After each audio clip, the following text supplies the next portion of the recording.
முயல் தன் வேகத்தில் விரைவாக ஓடி ஆமையை மிகவும் பின்விட்டு விட்டது.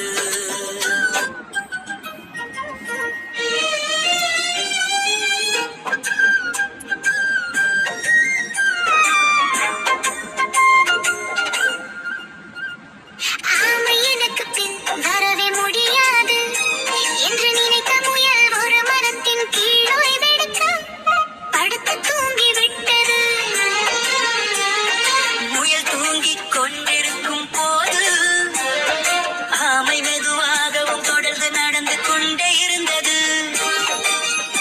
முயல் இன்னும் தூங்கிக் கொண்டிருக்கும் போது ஆமை இலக்கை அடைந்து விட்டது. பின்னர் முயல் விழித்து கொண்டது.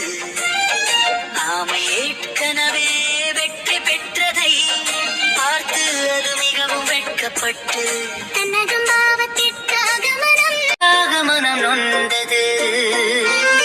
கதை சொல்லும் நெறி தொடர்ந்த முயற்சி இருந்தால் வெற்றி நிச்சயம்.